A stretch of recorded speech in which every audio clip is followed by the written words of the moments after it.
그 다음에 이념, 과거, 국내 정치 지형의 형태로 가다 보니까 지금처럼 모든 게 불확실하고 예측 불가능하고 유동적인 상황에 능동적으로 대처할 수가 없습니다. 상당히 딱딱한 거죠. 사고도 딱딱하고 행동도 딱딱한 그런 현상이 벌어지고 국내에서 어떤 이런 외교 문제는 초당적으로 대처해야 하는데 그런 컨센서스 형성 노력도 없고 그리고 과거에 집착해서 현재와 미래를 등한시하고 그러다 보니까 죽창가나 아니면 토착 외구나 이런 21세기에 19세기의 말을 들어야 하는 그런 현상이 지금 벌어지고 있는 겁니다. 그리고 너무 단선적으로 대응을 하고 전략적 대응이 없습니다. 한반도 문제는요, 민족 문제이자 국제 문제입니다. 근데 국제 문제는 도외시하고 민족 문제로만 자꾸 이걸 드라이브를 거니까 해결 방안이 실제로 먹히지를 않는 거죠. 복합적인 사안은 보관을 가지고 정교하게 들어가야 하는데 그러지를 못하는 거죠. 전략은 거의 없습니다. 제가 보기에는. 네. 그리고 외교의 축도 잘못 설정되어 있습니다. 미국, 일본 축으로 하고 중국, 러시아를 보조로 해서 우리 대한민국 외교호가 가야지 되는데 그게 지금 거꾸로 된 그런 상황이 되어버리다 보니까 제대로 작동을 안 하는 겁니다. 이제 두 번째 북핵교섭하고 인권 단전 설명하겠습니다. 북핵은 잘 아시다시피 하노이 회담이 결렬이 됐죠. 미국은 빅딜을 하려고 했는데 북한은 스몰딜을 하려고 했고 그러다 보니까 하노이 회담에서 아무런 아무런 성과도 없이 결렬이 됐죠. 북한에서는 아마 하노이 회담이 될 줄 알고 김정은이 3일 걸려서 하노이까지 열차 타고 간 걸로 알고 있습니다. 네, 제가 알기로는 2월 28일 회담을 하는데 2월 26일인가가 일요일이었을 겁니다. 북한에서 원래 일요일이 쉬는데 다 나와가지고 우리 지도자 동지가 이렇게 위대한 실적을 내려가는데 우리가 그냥 쉴 수 있느냐 해서 다 모여서 다 되는 걸로 생각했던 것 같습니다. 그러니까 그만큼 실망도 컸겠죠. 근데 처음부터 북한이 가지고 간 안은 쓸 수 없는 안입니다. 네. 왜 그러냐면 북한이 요구하는 5개 안보리 결의는요, 대북제재의 핵심 중의 핵심입니다. 이 5개 결의 안에 있는 제재를 해제하게 되면 대북제재는 아무 의미가 없는 제재입니다. 네. 그래놓고 내놓는 건 연결만 내놓겠다는 거예요. 최소한도 제가 보기엔 일을 하려면 단계적으로 할 수밖에 없으니까 동결에 해당하는 부분은 내놓고 그 중에 일부 제재를 해제해달라고 했으면 저는 딜이 됐었으리라고 봅니다. 근데 그러지 않았기 때문에 영변은 거의 얇은 시설을 뿐입니다. 그리고 제일 중요한 게 뭐냐면 고농축을 시설을 전부 동결을 시켜야 되기 때문에 영변보다 영변 밖에 있는 시설이 많습니다. 강선이라든지 지금 기계구역 확인한 것만 2군데가 있고 제가 보기엔 미확인 시설도 있을 겁니다. 그렇기 때문에 되지도 않을 들고 가서 플랜 B도 없이 부딪혔던 겁니다. 네. 그리고 기본적으로 북한이 핵포기를 할 의사가 있었느냐에 관해서 국내적으로 많은 논란이 있습니다만 이 하나의 회담을 통해서 없었다라고 해석하는 게 맞다고 봅니다. 경제 노선에서 핵무장을 완성했다. 경제 발전하겠다 했지만 그 핵무장은 그대로 놔두고 경제 발전하겠다는 겁니다. 그러면 이건 결국 북한이 얘기하는 핵군축 회담이죠. 비핵화 회담이 아니고 그러니까 이 회담이 진전이 될 수 없다는 거죠.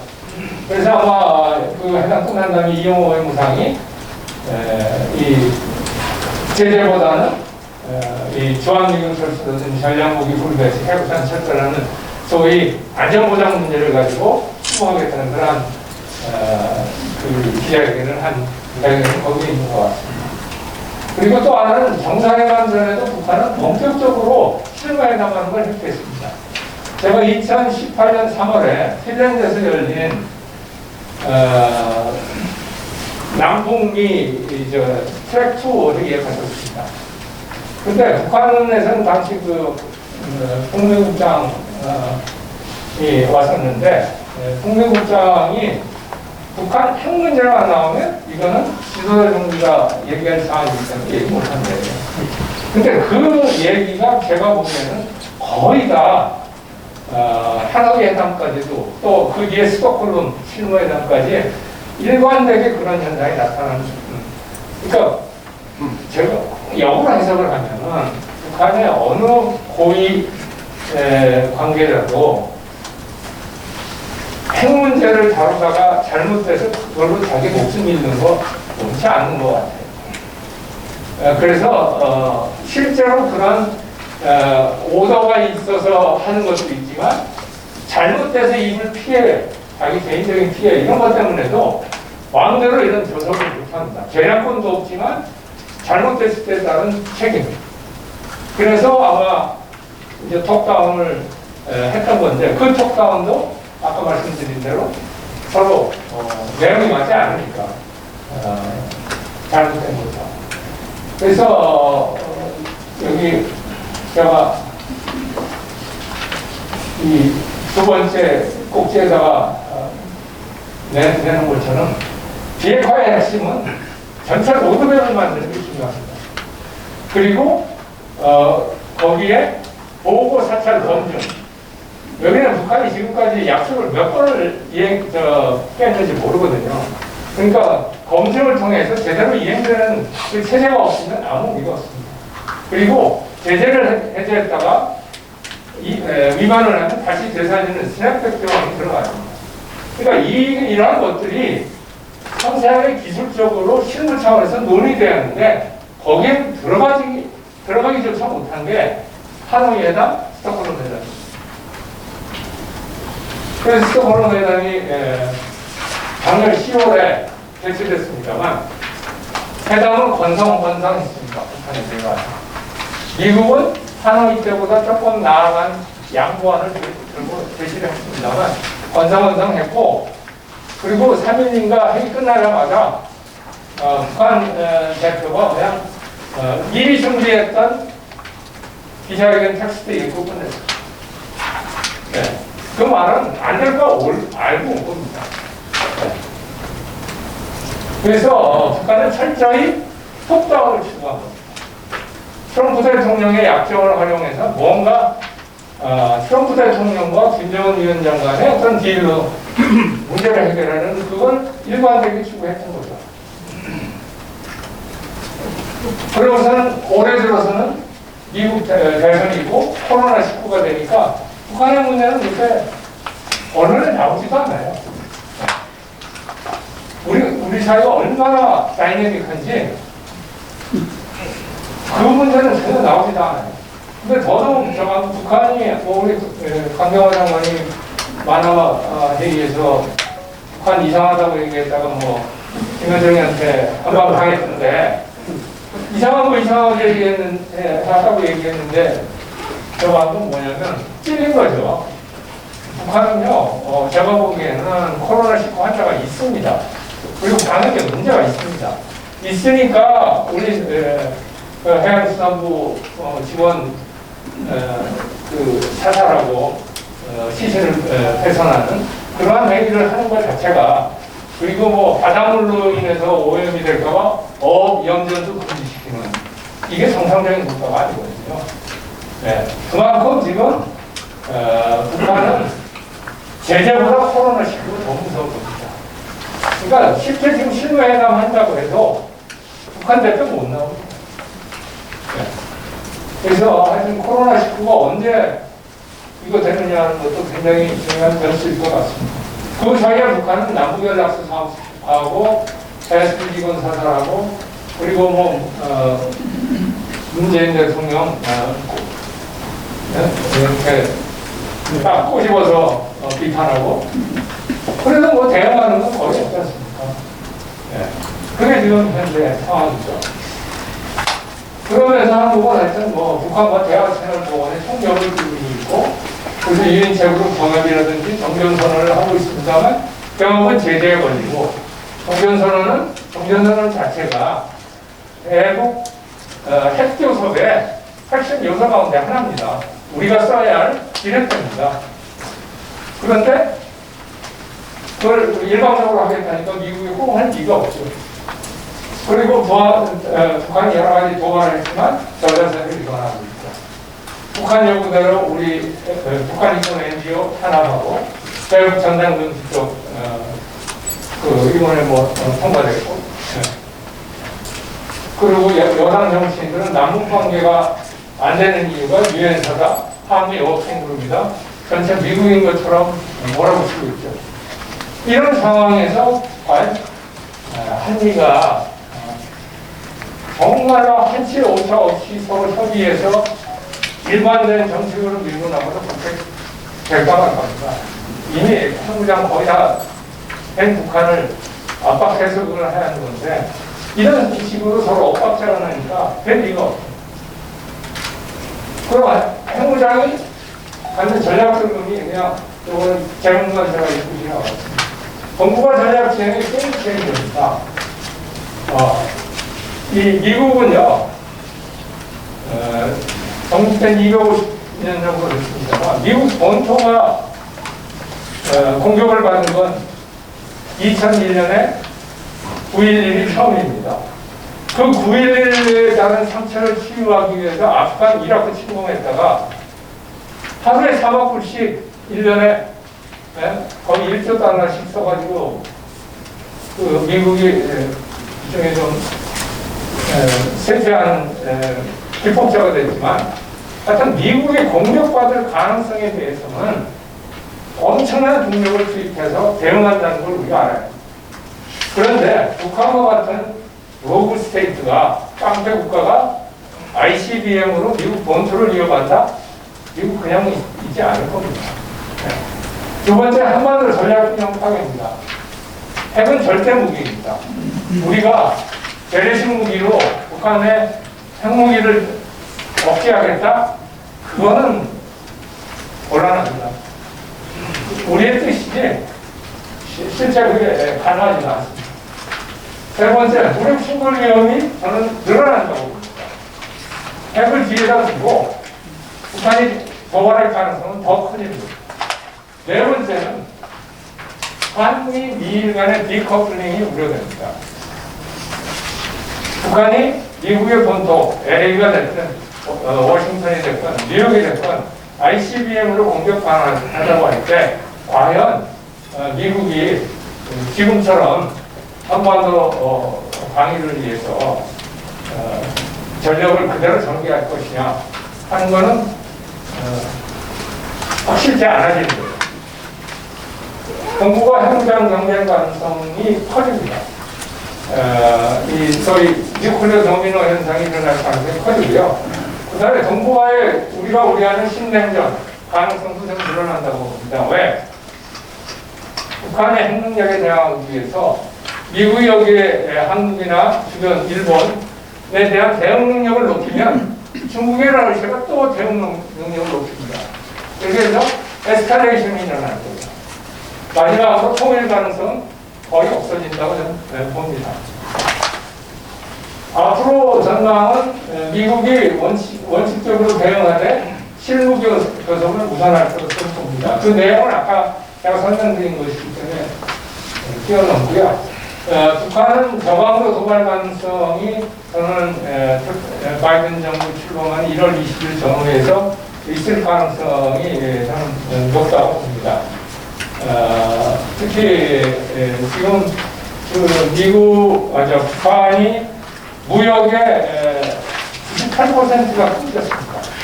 전에는 제재에 의해서 북한 물품이 중국에 수출되거나 이런 것이 끊겼었는데, 코로나19로 인해서 국경을 폐쇄하면서 중국에서 들어오는 물건까지, 즉 수입까지 거의 중단되는 상태입니다. 그래서 북한 경제는 지금 공급 부족에 허덕이고 있고, 달러 해소하기 위해서 일시적으로 달러를 절하시키고 있습니다. 북한 원화를 절상시킵니다. 한 20% 절상이 됐습니다. 사실은 떨어지게 하는 거거든요.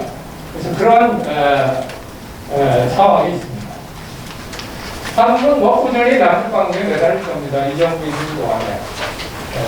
그리고 군사 분야에 대해서 뭔가 딜을 추구할 가능성이 있지 않나 하는 생각이고, 내년 도쿄올림픽을 계획하기 위해서 남북미 2를 통한 대북 접근을 지속할 것으로 보고, 제가 보기엔 내년 하반기에 17조석이 늘어날 것, 재개될 것으로 보고 있습니다. 북한 인권 문제 잠깐 말씀드리면, 지금 여기 나와 있는 것처럼 북한의 인권은 세계에서 거의 호주관에 있습니다. 국무성 국별인권 보고서, 프리덤 하우스의 세계적인 보고서, 휴먼 라이츠 보이스의 집계, 이런 것들을 보면 북한 인권은 최악의 상황이 있습니다. 그리고 2003년부터 커미션 온 휴먼 라이츠, 이런 인권위원회에서 매년 북한 인권 결의를 채택했고요. 그러니까 지금 18번째가 됩니다. 올해 18번째 결의를 채택했습니다. 그리고 2013년에 북한인권조사위원회가 설치돼서 1년간 활동해가지고 2014년에 400쪽에 이르는 방대한 보고서가 나왔습니다. 그리고 거기에 가장 핵심이 뭐냐?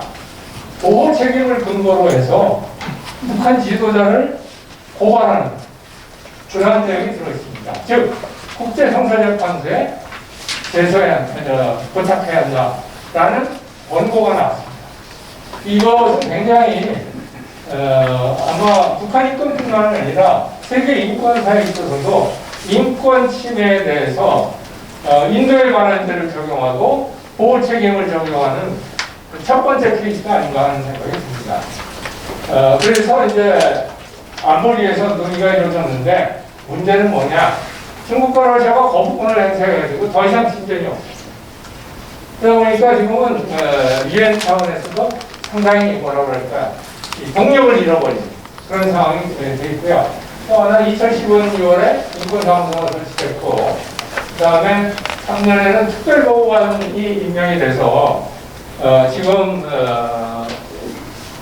계속 북한 인권을 모니터링하고 거기에 대해서 개입을 하는 그러한 활동을 하고 있습니다. 제일 아쉬운 건 뭐냐면 트럼프 대통령이 2018년 의회, 미국 의회 연구교수연설에서 10%를 북한 인권에 하라는 만큼 북한 인권 문제를 물고 늘어지다가 2018년 미국 북핵 조섭이 시작하면서는 그냥 다시 밖으로 밀려나왔습니다. 그때 정도 계속 했더라면, 물론 이제 미국 핵합의도 하고, 핵도 다 하려다 보니까 어려운 측면이 있었습니다만, 그것 때문에 모든 것이 그냥 다 원점으로 돌아가 버린 그런 게 좀 많이 아쉽습니다. 그리고 우리나라에서 어떻게 대응했냐? 보수진보 내기에 가장 첨예한 사업을 합니다.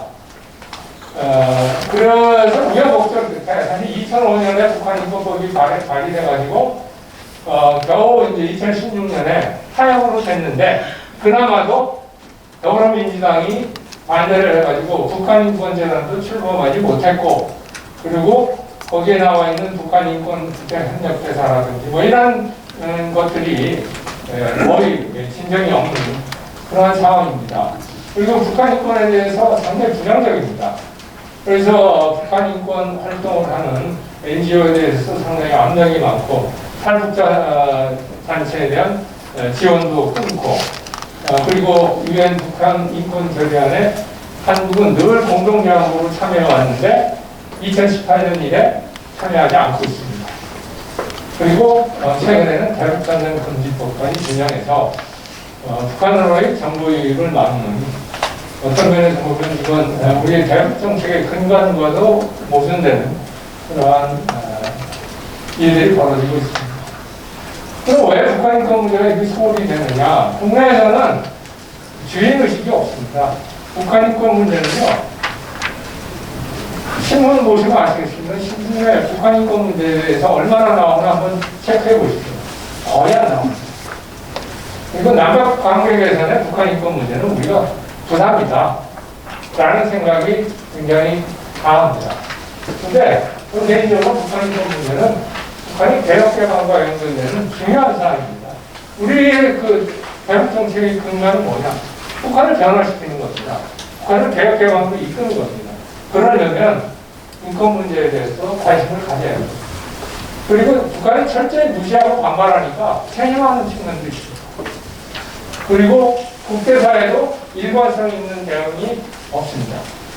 국제사회에서 제일 북한 인권 문제를 일관되게 대응하는 것은 유럽입니다. EU가 늘 북한 인권 결의안을 제안해서 통과시키고 북한과 인권 대화도 하려고 하고 여러 가지로 노력을 많이 합니다. 네. 제가 보기에는 북한 인권 문제는 왜 중요하냐? 대북 정책의 핵심입니다.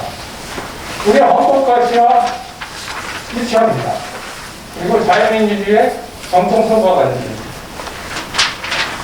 북한 인권이 신장이 되면 북한 주민이 권한이 늘어납니다. 즉 영어로 얘기하면 임파워먼트죠. 북한 주민의 임파워먼트가 돼야 북한 사회가 변하는 겁니다. 개인이 권리를 행사하고 변화를 추구할 때 사회 전체가 변하는 겁니다. 그 다음에 북한 인권 개선, 경제 개발을 위한 국제사회의 전제 조건입니다. 인권 나쁜 국가에 개발은요 잘 안 해줍니다. 그리고 통일 노력하고도 직결되고 정상국가하는 일을 비추고 국제사회가 압력을 하면요 북한 변합니다. 계속 압력을 가면 변합니다. 전에는요 북한 인권 문제에 대해서 대꾸도 안 했습니다. 근데 2014년 보고서 나온 다음에 전 세계를 대상으로 북한 외교 공관이 활동을 합니다. 디센트하려고.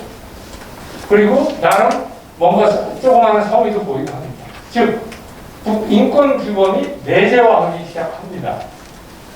그걸 학문적으로 연구에서 나온 논문들도 있습니다만 그런 의미에서 계속 투표해야 합니다.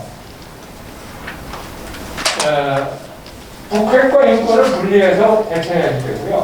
북한 인권법 철저히 이행해야 되고, 제가 보기에 북한 인권 문제를 국제 이슈화를 더하기 위해서는 현재 미국, 일본 이런 나라들이 북한 인권법을 가지고 있는데요. 호주, 캐나다, 영국, 독일, 프랑스 이런 나라들도 좀 북한 인권법을 만들도록, 그래서 국제사회가 같은 동일 보도로 압력을 가할 수 있는 그런 상황을 조성하면 좋겠습니다. 그리고 아까 말씀드린 북한 인권 조사위원회의 보고서도 본고사항이 많아요. 그걸 잘 찾아가지고 하나하나 실행에 옮기면 그게 굉장히 큰 도움이 됩니다. 그리고 저는 북한 인권에 관한 글로벌 NGO 네트워크도 만들어야 된다고 생각합니다. 그게 글로벌 NGO 파워의 위력입니다. 그리고 인권 능력 배양을 위한 시도도 해야 합니다. 중국도 2000년에 인권 사무소에서 양해각서를 체결해서 중국 내 인권을 개선하기 위한 여러 가지 능력 배양 조치들을 취했는데 북한에 대해서 우리도 그런 걸 시도해야 한다고 생각합니다. 마지막으로 북핵교섭은 아까 말씀드린 대로 실효적으로 작성을 하기 위해서 우리가 좀 노력을 해야 하고요. 중요한 거는요, 제가 보기에는 국제사회 대 북한의 구도를 만들어야 합니다. 이란 핵 합의할 때 1대6의 구도가 만들어졌기 때문에 가능했듯이 한미일 공조도 복원하고 중로도 끌어들이고 해서 북한으로 하여금 확실하게 비핵화의 길에 나서도록 해야 되고, 그걸 하는데 제일 중요한 건 뭐냐? 핵과 경제개발 중에 하나를 선택해야 된다. 그 두 개는 안 된다. 라는 걸 북한이 확실히 깨닫게 해야 됩니다. 그리고 제재하에서는 못 산다. 생존이 불가능하다. 라는 걸 확실하게 해줘야 합니다. 한미동맹 강화해야 합니다. 북한 문제를 둘러싸고 상당히 앞으로 문재인 정부 4년기 동안 부딪힐 가능성이 꽤 있다고 봅니다. 그 다음에 한미동맹 발전 방향에는 비전을 제시해서 사실은 미국 정부가 동맹 강화에 나오는 게 적기입니다. 우리로서는. 그래서 그걸 잘 활용해야 됩니다. 주한미군 문제에 대해서도 한미 간의 긴밀히 협의해서 주한미군 조정 가능성은 있습니다. 네. 왜 그러냐면 전체적으로 미군 그 재배치를 미국 그 국방부에서 계속 지금 두들기고 있습니다.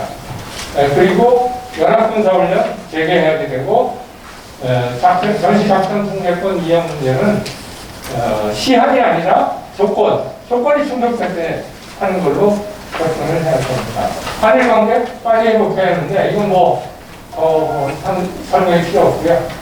한중간 전략소통 복원 해야 하는데 지금 올해 시진핑 주석 방언 취재했지만 안 됐지 않습니까? 그러니까 결국은 뭐냐면 한중간에 우리는 중국에 대해서 일방적으로 부해만 하는 그런 형국인데 사실은 미중 간의 갈등이 늘어날수록 우리의 전략적 부담도 증가하지만 이제 전략적 가치도 늡니다. 한국이 어디에 서느냐에 따라서 많이 달라지거든요. 그러니까 그걸 잘 활용해야 하는데 그러지 못한 게 현실입니다. 그다음에 남북에 대해서는 군사적 합의 자제하고 북한에 대해서 원칙적이고 단호한 대응을 하는 그러면서 연계할 수 있는 건 연계하는 그러한 좀 탄력적이면서도 원칙에 입각한 그런 게 필요할 것 같습니다. 또 마지막으로 제가 보기엔 북한이 핵을 포기하는 그 시점은 굉장히 늦어지거나 안 되거나 둘 중에 하나밖에 없습니다. 빠른 시일 내에 비핵화는 어렵습니다. 그거에 대한 대응을 지금부터 해야 됩니다. 왜? 군사 능력을 배양하는 데는 리드 타임이 필요합니다. 어느 날 갑자기 우리가 무기 사겠다고 해서 무기 파는 것도 아니고 우리가 대응을 한다고 해가지고 바로 효과가 있는 게 아닙니다. 그 리드 타임을 감안할 때는 우리가 지금부터 북한이 핵무장 완성했을 때 대비한 훈련기를 강구해야 됩니다. 예, 좀 길어진 것 같습니다. 여기서 마치겠습니다.